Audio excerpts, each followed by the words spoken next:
Усім прывітанне, з вами Зміцер Лукашук. Як звычайна абмярковаем падзею Беларусі і за яе межамі. Ну і як звычайна, раз на 2 тыдні мы сустракаемся з паліталагіняй, эксперткай стратэгіі і аналітыкі, міжнароднай сакратаркай з адзіночання беларускіх студэнтаў Алінай Харысавай. Прывітанне, спадарня Аліна. Прывітанне, Зміцер. Я думаю, что шмат тут розных тэмаў цікавых у нас назапасілася, але безумоўна без Ірана, без таго, што адбываецца там ці вакол яго, ці звязаныя з гэтым падзеі ў іншых месцах. У Беларусі у тым ліку не абыдзем, але давайте пакуль пачнем троху з агульныя ўражанні. Ну вот вы знаходзіцеся ў Нямецчыне, я ведаю, што там вельмі шмат у тым ліку іранскіх мігрантаў.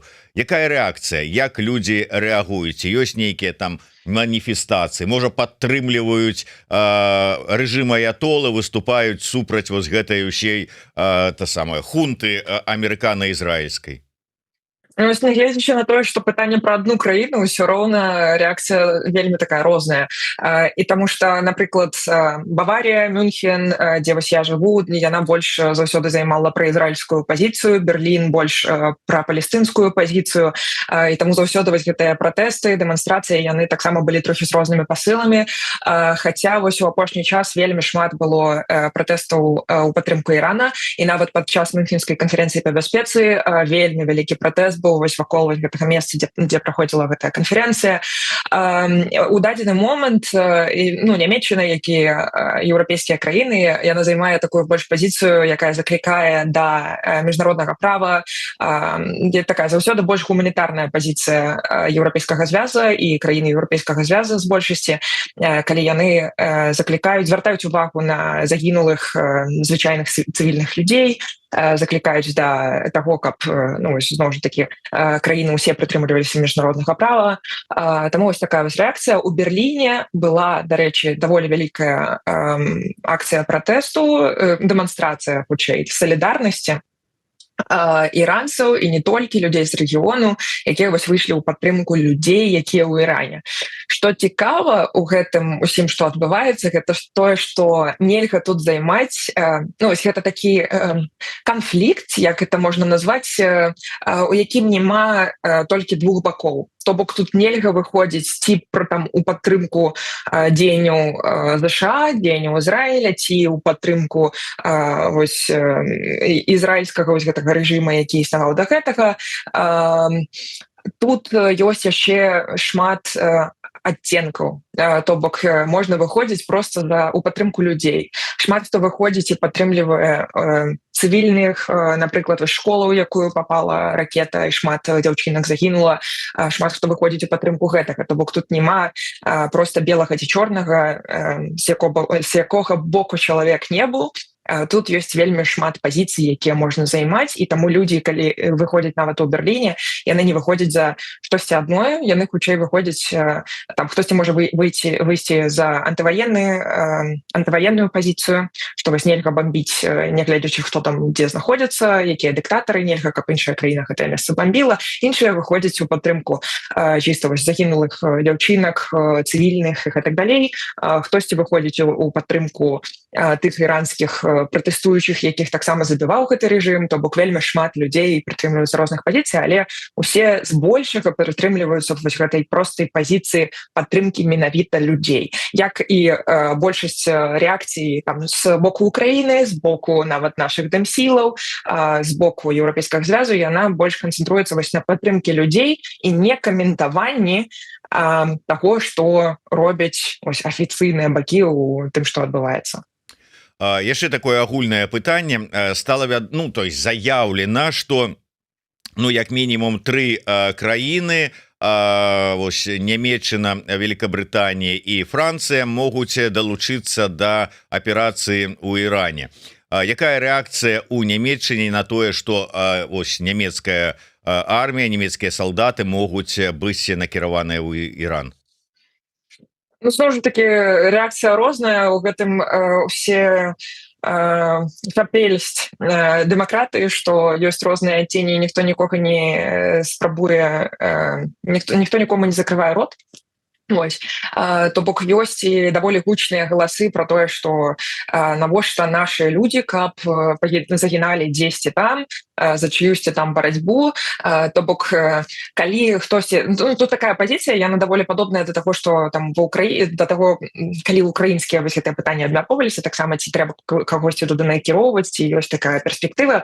Заўсёды там была пазіцыя, што хай людзі ідуць добравольна, але афіцыйна краіна не павінна накіроўваць цивільных людзей, не павінна накіроўваць сваю армію, тому што армія для таго, каб створана для таго, каб абараняць сваю краіну, а не загінаць за штосьці там, распачатае кімсьці там, там у гэтым боку, у гэтай сітуацыі ссылаюцца на амерыканскі бок.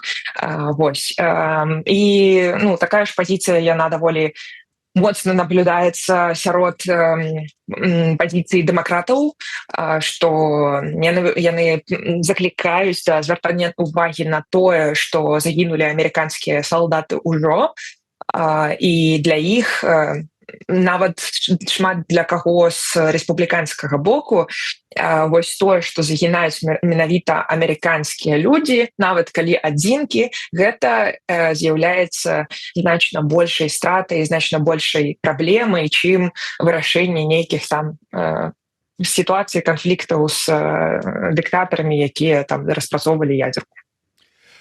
Ну і вось акурат такі, як адчуў ўсё адно, я хацеў таксама такое агульнае пытанне, перш чым мы перайдзем да, можа быць, па персаналіям абмеркавання тэмы, але агульнае пытанне хацеў задаць, каб вось вы мне як паліталагіня з пункту гледжання нашага беларускага глобусу вось паглядзелі на ўсю гэтую сітуацыю, і тут жа ж Вожык Патрыёт піша: як цяпер трымаць Беларусь у фокусе, бо тут ужо і Украіна неяк адыходзіць у цень.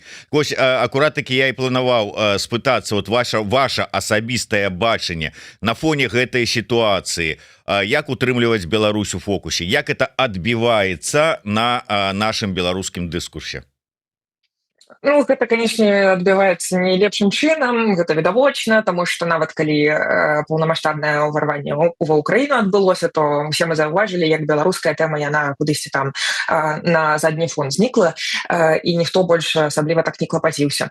А тут у нас вельмі шмат размоваў пра Трэцяя міровая, Трэцяя сусветная, все, конец. А яшчэ мне вельмі падабаюцца вось гэтыя прыколы, дзе украінцы ўжо такія, падаецца, што Украіна і нават не самае небяспечнае месца зараз, калі вось глядзяць на тое, што там адбываецца. Ці былі таксама там шмат жартаў, калі хтосьці там з Саудаўскай Аравіі ці з Дубая посцяць нейкія фотачкі, украінцы пішуць, што вы як там не моцна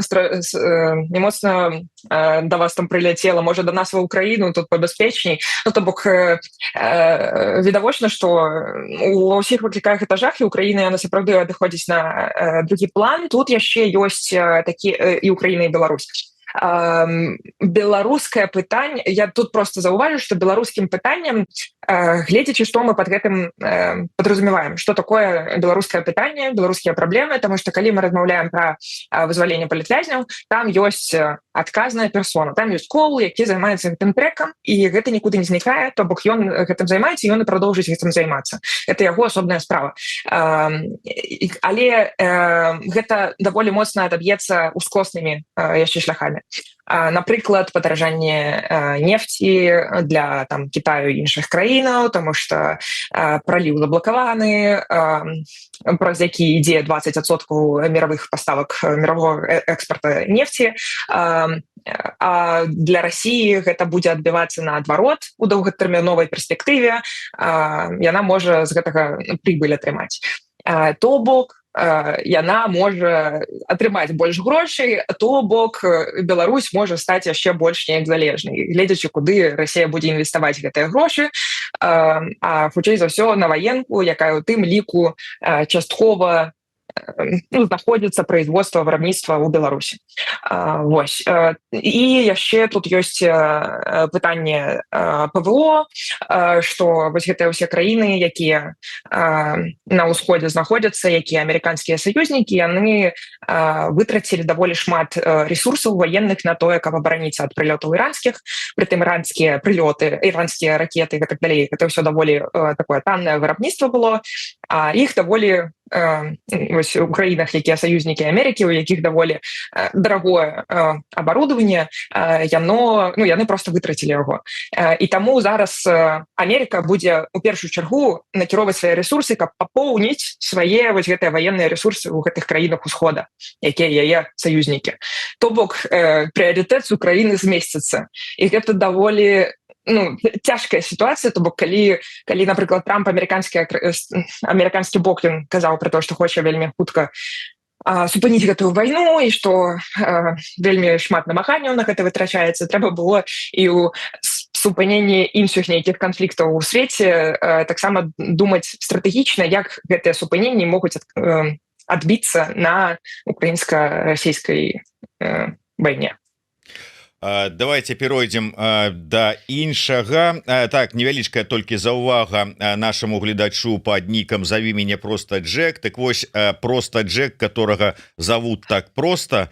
Калі вам дырэкцыя Мюнхенскай канферэнцыі па бяспецы даверыць арганізацыю, правядзення і мадэрацыю адной з панелей гэтага аднаго з самага буйнога форуму па бяспецы ў свеце, тады будете прыходзіць у каментары і, адтапырыўшы губу, казаць, а колькі гадочков этой паліталагіні. А до таго часу, знаете, можете пісаць каментары, але как бы з павагай. Давайте да іншага. Аліна, мне цікава ваше бачанне таго, чаму неяк вельмі так спакойна, не то что спокойно, а неяк так сбоку засталася лукашэнкаўская прапаганда ад асвятлення того, что ўжо адбываецца у Іране. Не, безумоўна, тут же ж не вытрымала, кроў забурліла у галоўнага ваяра СТБ Азаронка, які там накінуўся на ўсіх з крыкам вот это вот рыжий клоун, это вот сволочь, там Аллаху Акбар, там вот аб'явіў там свой уласны джихад Амерыцы, вершы там пачаў ваяўнічыя пісаць і гэтак далей. А астатнія неяк так прамаўчалі. Адзінае, што там пэўная колькасць прапагандыстаў под канвоем з Азаронка і Гайдукевіча схадзілі, усклалі кветкі да іранскай амбасады. І ўсё. Чаму? У Азарёнка ёсць некалькі роляў. Першае, гэта такі флагман беларускай прапаганды для расійскамоўнай аўдыторыі. То бок паказаць расійскаму боку, што вось глядзіце, мы цалкам займаем той бок, які вам будзе карысны. Па-другое, яго не глядзяць нармальныя людзі. Я выбачаюся, але яго глядзяць, кім трэба быць, каб глядзець Азарёнка. Гэта вось трэба займаць суперрадыкальную пазіцыю, прям, вось, каб размаўляць... Я не гляджу, я гляджу толькі тыя выразкі, якія наша Ніва дае. Я часам могу паглядзець, конечно, але гэта чисто у исследовательских мэтах, вось. І таму ён вяшчае на сваю ЦА. Тыя, хто ўжо даўно зразумелі, што ён даволі радыкальны, даволі странны чувак, але вось ім гэта блізка. Ці тыя, хто, як я, глядзяць гэта, каб проста зразумець, насколькі ж далёка можа зайсці чалавек у сваім глупстве. Вось. Але ён, што цікава, што калі патрэбна, ён так ссылаецца на вось гэтыя традыцыйныя каштоўнасці, на расійскую праваславную царкву, што вось мы брацья праваслаўныя, што Беларусь гэта апошні кавчег в этом всем сатанісцкім балоце, і мы адныя выстаем, тому што вось мы з нами Бог, мы беларусы. А вось тут ён крычыць Аллаху Акбар, хаця ў іншых сваіх папярэдніх выпусках ён распавядае, якія дрэнныя мусульмане захапілі Еўропу і захопіць джихад увесь еўрапейскі звяз, нас, і таму еўрапейцы тупыя, мусульмане тупыя, ну і так далей. Вось гэта вельмі цікава, вось гэта hypocrisy, забылася на слово, але, ну, карацей, вось гэта, што непаслядоўнасць, вось непаслядоўнасць у сваіх пазіцыях, яна даволі смешная для мяне. Вось, агулам, уся астатняя прапаганда, яна даволі моцна маўчала, асабліва там афіцыйныя каналы Лукашэнкі, і што цікава, зноў жа такі непаслядоўнасць, гэта зноў пачаліся пасля ад афіцыйных каналаў, ад МІДа, вось гэтыя заявы, што мы супраць ваенных дзеянняў, мы з людзьмі, мірныя людзі не павінны страждаць. І я нават там у сябе ў Фейсбуке запостила, што а дзе ж ваши такія заявы былі у лютым 22-го году. То бок пазіцыя даволі, ну, такая гуманная. Шмат хто на вось з соевых ліберах, так скажем, займае, ну, гэтых са збеглых і гэтак далей, яны займаюць падобную пазіцыю, што мы разам з народам Ірана, мы супраць гвалту. І тут гэтыя заявы выходзяць ад афіцыйных каналаў лукашэнкаўскага рэжыма, які дазваляе гвалтоўныя дзеянні са сваёй тэрыторыі, з тэрыторыі сваёй краіны у бок украінцаў. То бок гэта супер непаслядоўна, гэта, ну, жах, канешне. І вось так шмат хто з беларускіх медыа таксама выступіў. І некаторыя, якія больш радыкальныя, больш такія прарасійскія, яны выступалі з, зноў ж такі, такой павесткай, як і ў расійскіх медыа, што Амерыка, яна вось сабе дазваляе ваенныя дзеянні, а на нас нешта кажа, а вось гэта адно і тое ж. І вось тут можна заўважыць, як жа цікава, што дыктатуры, аўтарытарныя рэжымы, яны могуць сабе дазваляць што заўгодна. Ось сапраўды, яны адно аднаму дапамагаюць дазваляць сабе што заўгодна на міжнародным узроўні. Але калі краіны, якія не з'яўляюцца афіцыйна там нейкімі дыктатурамі, аўтарытарнымі рэжымамі і так далей, якія не ўваходзяць вось у гэты іх клуб, яны дазваляюць сабе падобныя нейкія дзеянні, як жа моцна гарыць у гэтых дыктатараў. І вось прапаганда, яна на гэтым таксама канцэнтравалася, што вось глядзіце, яны дазваляюць сабе тое ж самае, а нас крытыкуюць. І гэтым самым яны спрабавалі легітымізаваць свае дзеянні ва ўкраіне. І не толькі. Слухай, ну, калі глядзець на рэакцыю МЗС лукашэнкаўскага, ну, ці што-небудзь дзіўнае ў гэтым ёсць, калі глядзець папярэднія там галасаванні Беларусі ў розных міжнародных структурах, там Саўбезе, там Генасамблея ААН, вось буквально нядаўнішняя, дзе мы ж там за мір, у нас нават у гімне там мы мірныя людзі, усё прапісана, і тут ёсць прапанова прагаласаваць за дасягненне і ўсталяванне стабільнага міра ва ўкраіне, і прадстаўнікі Лукашэнкі следам за, зразумела, расійскімі прадстаўнікамі, ну і там парачку там іншых яшчэ галасуюць супраць. То есть супраць усталявання мира. Ну так что тут казаць? Это ж как бы это другое. Это ж там вот как бы нельга забивать, а тут вот под боком это ж не забиваюць. Это тут парадак, русский парадак наводят. Так, беларускія вось гэтыя прадстаўнікі ў розных міжнародных структурах, яны звычайна арыентуюцца на вось две галоўныя мэты. Першае, гэта трэба, ну, неяк ісці у неяк папасць вось у гэтыя настроі беларусаў, якія звычайна супраць вайны. Таму што ў беларусаў таксама ёсць вельмі вось гэта доўгая гісторыя, якую нам таксама ў школах убіваюць з самага дзяцінства, што глядзіце, сколькі людзей у нас памёрла, мы заўсёды страждалі ад чужых войнаў, самі ніколі сваё не развязвалі. І гэтая вось антываеншчына, яна з дзяцінства пранізвае беларусаў. І таму вось гэтую пазіцыю займаць, гэта такая, ну, і добрая, і папулісцкая адначасова пазіцыя. Але гэта можа перабіць толькі тое, што ад нас патрабуюць іншыя краіны, ад якіх мы залежым. І гэта якраз такі і паказвае вось гэтую адсутнасць суверэнітэта, якую прадае Лукашенко на ўнутраную аўдыторыю. Тое, што нават вось гэтую антываенныя вось гэтыя настроі беларускага народу, іх можа перабіць іх могуць перабіць нейкія мэты там расійскай федэрацыі, напрыклад. Калі казаць все ж таки про рэакцыю Лукашэнкі, ну па шчырасці я чакаў, што ўжо ў суботу, але атрымаўшы такую нагоду, пачатак вось военной аперацыі в Іране с аднаго боку, з другого боку такую трыбуну, ён на ферме, вакол даяркі і даяры, механізатары, гной, цяляты, вілы ў руках. Ну, дзе яшчэ Лукашэнку як не гаварыць пра геапалітыку?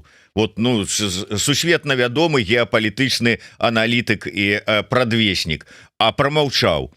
І казалі, разважалі ўжо пасля, колькі ён здолее прамаўчаць і чаму ён маўчыць. Так вось, тваё ўсё ж таки бачанне, чаму так доўга маўчаў, і тое, што нарэшце прагучала, як это выглядае? Лукашенко вельмі моцная залежнасць ад розных бакоў тут. Ён вельмі моцна хоча вось гэтую нармалізацыю, якую зараз акно для якой можа зараз стварыць ЗША праз вось гэтыя перамовы, праз звальненне палітвязняў. І яму з-за гэтага нельга пагоршыць адносіны з амерыканскім бокам.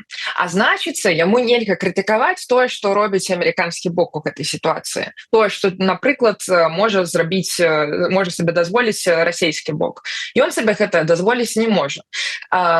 У той же самы бок ён не хоча там у падтрымку Ірана выступаць, ну, зноў жа такі, каб не пагоршыць стасункі з Амерыкай, і супраць Ірана таксама будзе, ну, неяк дзіўна выступаць, па сутнасці з тваім нейкім палітычным партнёрам усе апошнія годы, з тым, хто, ну, такі ж дыктатар на міжнародным узроўні, супраць яго выступаць, ну, гэта вельмі дзіўна, у падтрымку яго выступаць, не, супраць яго выступаць было вельмі дзіўна. Так, вось.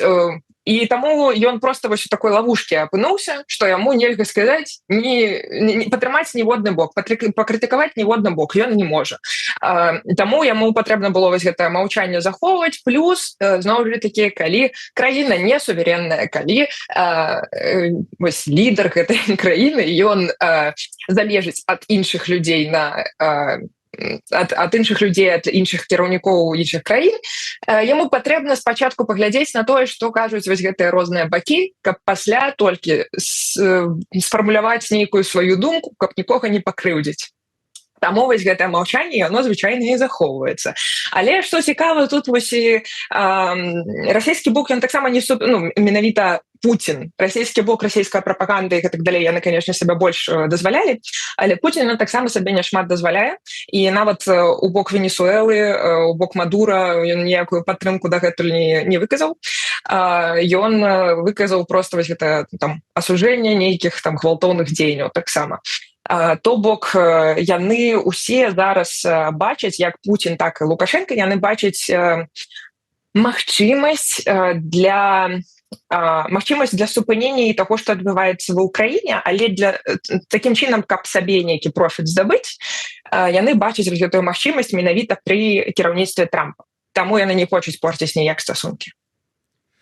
Ну, а ввогуле, дарэчы, калі параўнаць усё ж такі, як адыграла ці адыгрывае гэтую тэму іранскую прапаганда, расійская і лукашэнкаўская, от наколькі адрозненні ёсць, наколькі ўсё ж такі, чаму яны, як звычайна, не ідуць адным фронтам?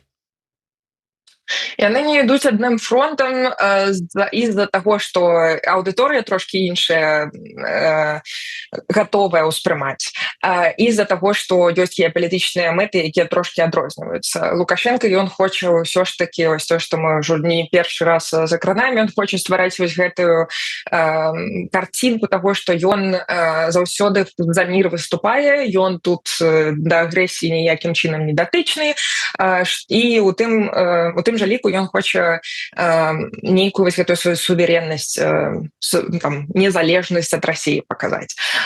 І ўнутраняя аўдыторыя, яна таксама трошкі розныя па радыкальнасці і мэсаджы гатовая ўспрымаць. Тут трэба разумець, у чым адрозненне ўвогуле расійскага насельніцтва з большасці, у большай сваёй масе, і беларускага.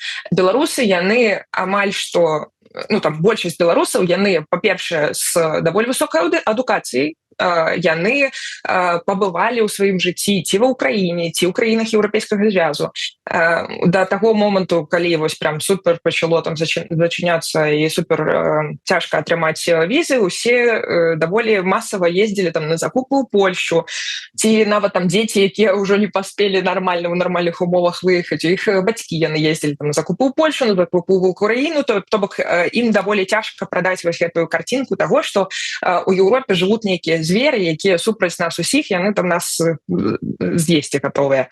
У России зусім іншая сітуацыя.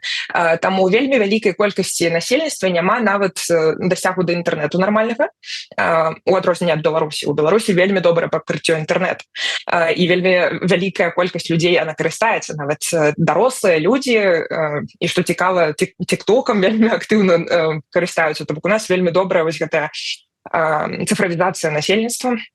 У России гэта інакш. У России вельмі шмат людзей, большасць людзей яны ніколі не былі ў замежжы. То бок ім вельмі лёгка прадаць вось гэтую радыкальную карцінку іншаземцаў, еўрапейцаў, што яны дрэнныя, яны супраць нас, яны нас ненавідзяць, яны нас гатовыя просто сцерець з лица зямлі. Вось, таму вось гэтыя месседжы яны павінны адрознівацца і сыходзячы з гэтага прапаганда яна таксама трошкі розныя рэчы прапаноўвае гледачам. Напрыклад, зноў жа такі тое, што касаецца захаду, беларуская прапаганда, яна менш вось гэтай варожасці кажа, яна больш кажа, што вам ніхто там, вы там нікому не патрэбныя, калі вы туды паедзеце, то вы будзеце жыць горш, там ненавідзяць беларусаў, ну, вось такія нейкія рэчы. А у расійскай прапагандзе там зусім, што там сатаністы, геі, лесбіянкі, зусім нейкі разврат, сексуальная адукацыя і гэтак далей. Вось, то бок, ну, трошкі розныя па радыкальнасці рэчы заўсёды прапаноўваюцца беларускай і расійскай прапагандай. І ў гэтай сітуацыі тое ж самае адбываецца. Что бы ни заявил Лукашенко, лжеоппозиция заявит, что это позорное заявление или действие, а его подчиненные, что это гениально. Такова реальность современной белорусской политики. Все это не истина. Понятно? Все это не истина. Але вось сапраўды ўсё ж таки вот з гэтага пункту гледжання перамоваў з Вашингтоном, якія заціхлі, нібыта заціхлі, хаця вось просто Джек піша, ну ён піша па яго словах з Беларусі, у яго там ёсць магчымасць ці абавязак глядзець тэлебачанне, і піша, што па АНТ Тур сказаў, што перамовы ідуць, але таемныя. Усё ж таки наколькі рызыкоўная вось гэтая сітуацыя з Іранам, ну дакладней праявіць не так, як можа спадабацца Трампу сваю пазіцыю по гэтай сітуацыі. Вот уся гэта, вот все гэта уплывае на перамоўны працэс. Ну, як я уже сказала, амерыканскі бок ён назначыў чалавека, персону, якая адпавядае за вось гэтыя ўсе працэсы перамоўныя, таму гэта, ну, гэта ўсё просто справа кола. Можна, канешне, разазліць, разблаваць амерыканскі бок, але я не бачу такой сітуацыі, потому что, ну, Лукашенко, ён колькі б мы с ім не пагаджаліся, ён гэта таксама прадугледжвае гэтую сітуацыю, то бок ён у гэтай сітуацыі глядзіць стратэгічна, што яму нельга разлаваць Трампа, потому што яму патрэбныя нейкія паблажкі ад Трампа. Таму што гэта адзінае зараз адкрытае для яго нейкае акно магчымасцяў для вось гэтай нармалізацыі, хаця б частковай, якую ён вельмі хоча. Вось, таму так, а калі мы кажам пра, там у гэтым каментары было пра то, што запавольніліся працэсы і гэтак далей, я гэтага зусім не бачу, таму што калі мы паглядзім на тое, што ну, як адбываліся апошнія вызваленні палітвязняў, яны адбываліся раз на некалькі месяцаў, прыблізна раз на 3. Вось, я думаю, што, ну, вось неяк так і будзе гэта прадоўжвацца такая тэндэнцыя, плюс калі мы паслухаем тых палітвязняў, якія павыходзілі, яны заўсёды распавядаюць пра тое, што з імі прадоўжваюцца гэтыя размовы, ці гатовыя вы падпісаць там паперы, ці гатовыя вы выйсці на волю, ці ну, вось гэта заўсёды прадоўжваецца. То бок яны гатовяць вось гэтыя працэсы, яны падрыхтоўваюць людзей, падрыхтоўваюць свае спісы, магчыма, каго яны хочуць уключыць у тых, каго вывезуць там у Літву ці ва Ўкраіну ці кудысьці яшчэ.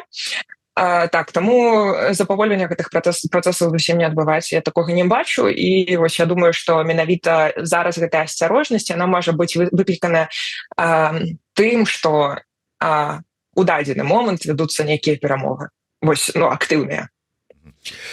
Слухай, давай яшчэ один момант закранем. Наша таксама любимая тэма гэта агляд, што пішуць замежныя СМІ про Лукашенку і ўсё астатняе, з того цытаты, якія вырывае там ці то это МЗС, ці то это ідэалагічны аддзел адміністрацыі Лукашэнкі этым займаецца, але у тэлеграм-канале адпаведным друкуюцца такія вытрымкі.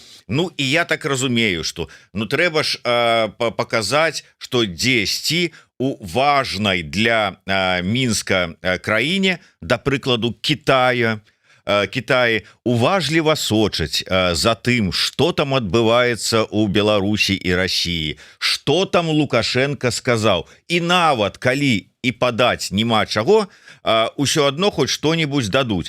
Так вось, спасылаючыся на кітайскі телеканал CGTN, пишут: в четверг президент России встретился со своим белорусским коллегой Александром Лукашенко в Кремле в рамках ежегодной встречи союзных государств. Обе страны поддерживают тесные экономические и военные связи. При этом Беларусь остается одним из ближайших союзников России. И вот я прочитал это и думаю, а что это за такая вот важная цитата, что вот яе трэба выносить, ставить першай у гэтым аглядзе и казать: вот глядите, китайский телеканал написал. Вот сядзіш и думаешь, для чаго вот это? Пустэча ж. Гэта пустэча сапраўды. У такога месседжа таксама можа быць свая мэтавая аўдыторыя. Па-першае, гэта просто паказаць тое, што глядзіце на нашага Лукашэнку, ну, людзям, беларусам, глядзіце на нашага Лукашэнку, за ім сочыць нейкая кітайская прэса, гэта вельмі моцна, таму што ў беларусаў іх няма нейкай вось гэтай варожасці ў бок Кітаю. Яны даволі добра ставяцца да Кітая, і гэтая тэндэнцыя, яна, магчыма, будзе нават павялічвацца, таму што кітайская прысутнасць у форме там аўтамабіляў, усяго астатняга, яна вельмі моцная ў Беларусі, і няма вось гэтай варожасці да Кітая. Яны бачаць, што пэўная нават ёсць, магчыма, паляпшэнне якасці жыцця там за кошт, як я ўжо сказала, аўто, напрыклад, якія з'яўляюцца кітайскія, і што Кітай, ён супраць тых санкцыяў, якія дзейнічаюць у бок Беларусі, ён можа там са свайго боку нешта пастаўляць. То бок вот просто паказаць тое, што глядзіце той рэжым, тая краіна, да якой пазітыўна ставяцца беларусы, яна вось звяртае ўвагу на нашага прэзідэнта, яна добра да яго ставіцца. А другое, гэта расійскія чытачы, расійскія дыпламаты і гэтак далей, тыя, хто сочыць за пулам першага. Таму што зноў жа такі ім нагадаць пра тое, што глядзіце, нават міжнародная прэса, яна кажа, што мы ўсё ж такі застаемся, яна сочыць за сітуацыяй, кажа, што мы застаемся самымі вялікімі вашымі партнёрамі, таму што расійская вось гэтая напружанасць, яна зараз ёсць да вось гэтых перамоваў з ЗША. І просто ёй заўсёды нагадваць, што глядзіце, мы нават у Савет міра ўступаем, каб просто пасачыць за тым, што там адбываецца, каб пратаптаць дарожку для Расійскай Федэрацыі. Мы не хочам ад вас адысці, мы заўсёды застаемся самымі лепшымі партнерамі з вами, і нават у ваенным сэнсе. То бок, тое, што яны, напрыклад, адмаўляюць на шырокую аўдыторыю ў прапагандзе, што мы не дапамагаем у вайне, мы мірная краіна, але вось у афіцыйных каналах можна працытаваць кітайскае медыа, якое пра гэта піша. Ну і такі стандартны прапагандысцкі падыход, калі, безумоўна, ёсць да прыкладу польскіх СМІ артыкулы датычныя Беларусі, дакладней пагрозы, якія існуюць ці могуць праявіцца з боку Беларусі.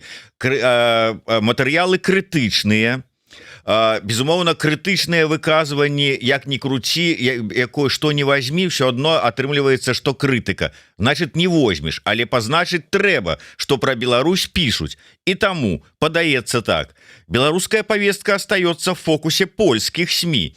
Так телеканалу Polsat News уже которую неделю не дает спать орешник в Беларуси. И все никак журналисты не могут определиться, стоит бояться ракетного комплекса или нет. А польская Интерия продолжает ломать голову, пробуя разгадать суть игры Лукашенко и отыскать козыры в рукаве президента.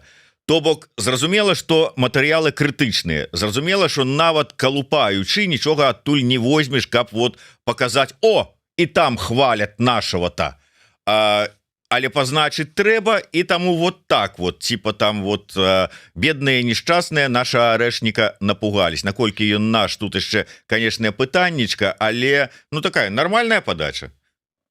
Ну, вось у гэтым то і пытанне, што ці наш арэшнік, што там украінцы, напрыклад, яны даволі моцна таксама заклапаціліся, але яны украінскі бок, Зеленскі напрямую, яны кажуць, што вось глядзіце, там настолькі моцная залежнасць, што вось нават арэшнік гэта пагрозу стварае і для Еўропы, і для беларусаў, якія за гэта не галасавалі, яны не абіралі такі шлях, і гэта ненармальна, гэта незаконна.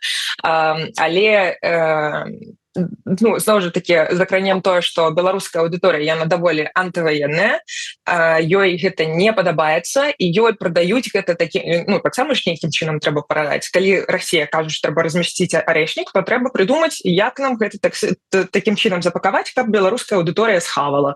Вось і ёй кажуць, што глядзіце, гэта наш арэшнік, яны баяцца таго, якую мілітарную, вось гэта ваенную моц нарошчвае Беларусь. І яны ніякую залежнасць да Расіі тут не прыпісваюць, не узгадваюць ніякім чынам, каб, ну, не дай Бог, не запалохаць беларускую аўдыторыю зноў жа такі вось гэтымі месседжамі пра тое, што Беларусь з'яўляецца часткай ваеннай агрэсіі Расіі, што Беларусь з'яўляецца уцягнутай у вайну, якой яна з'яўляецца, але гэта ўсё спрабуюць адмовіць. Дзякую вялікая, Аліна. На жаль, трэба завяршаць нашу сённяшнюю размову. У любым выпадку я нагадаю пра неабходнасць падпісацца на YouTube канал Еўрарадыё, каб не прапускаць нашыя сустрэчы наступныя з Алінай Харысавай. Націскайце на званочак, расшэрвайце, калі для вас гэта бяспечна. Ну і вы можете падтрымаць нас праз ПІТ, каб 1,5% сваіх падаткаў перадаць на падтрымку працы нашай рэдакцыі. Ёсць такая функцыя у тых, хто і магчымасць у тых, хто працуе у Польшчы як мінімум. Я нагадаю, што з намі была паліталагіня і экспертка стратэгіі і аналітыкі Аліна Харысава. Дзякую вялікі, Аліна, яшчэ раз. До сустрэчы. Дякую вам. Жыве Беларусь. Я хочу похвастаться. Ну, похвастайся. Глядите, кубочек со мной выехал первый раз в Беларуси с Symbol Buy с 2017 года и дагэтуль подорожничаю. Ой, все, похвасталась. Молодец, так трымаць. Захоўвай беларускае і беларушчыну. До сустрэчы, шановныя. До сустрэчы. Жыве вечно.